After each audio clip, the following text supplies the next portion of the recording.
Nakikita ng pastor na ang mga tupa niya ay sumusunod sa salita ng Panginoon at tinaani niya yung consequences ng kanyang pagsuway sa salita ng Diyos. Iyon po nakaka-stress.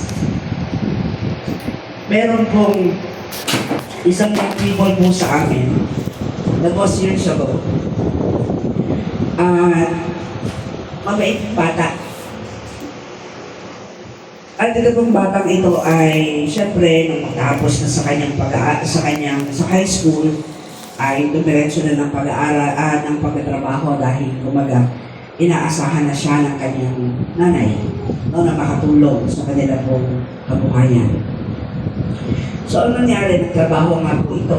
Sino po dito yung nagtatrabaho na? Sino dito yung mga nag-aaral? Mga nag-aaral. Sino po yung tambay? Marami hindi tumataas eh. Okay? So yun nga po, itong kabataan ito ay umalis sa ministry, hindi na nagpatuloy, lumayo na sa Panginoon, nalayo na siya kay Lord. Kasi iba na yung pinili niya. No? Lumabas siya ng simbahan at nag-focus na lang siya doon sa kanyang trabaho. Hanggang sa mabalitaan na lang namin na nag-abroad na and then bumalik ng Pilipinas. Pagdating dito sa Pilipinas ay nagpakasal. Pinakasal niya ngayon kanyang matagal ng fiancé. After 3 months, nagulat kami isang araw. Pastora, nabalitaan niyo po ba? Sino po? Si ganito po. Bakit anong nangyari? Kagabi daw po ay galing po sa isang barangay at nagkaroon na po sila ng meeting doon sa kanyang trabaho. So nagmamadali po siya. So mula sa isang barangay na medyo may kalayuan, patungo doon sa poblasyon kung saan siya nagtatrabaho, nakamotor.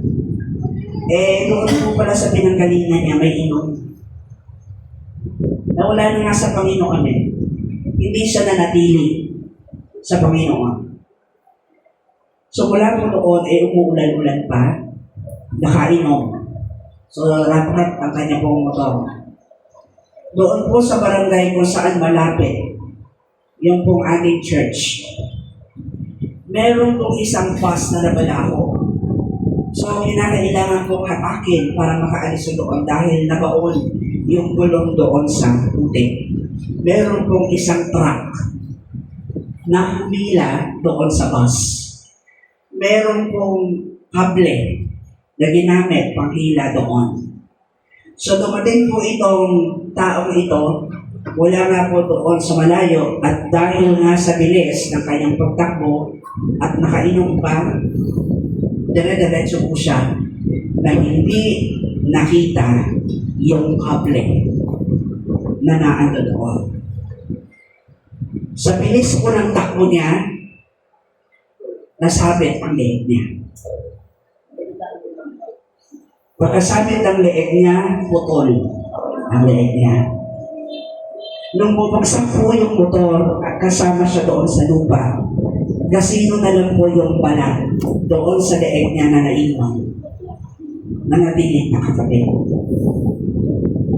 Lungkot na lungkot po kami mag-asawa. Talagang nakakaiyak ang sitwasyon dahil sa panghihinayang. Dahil po ang kabataan yun na nag-aaral pa, ay drummer po namin sa church.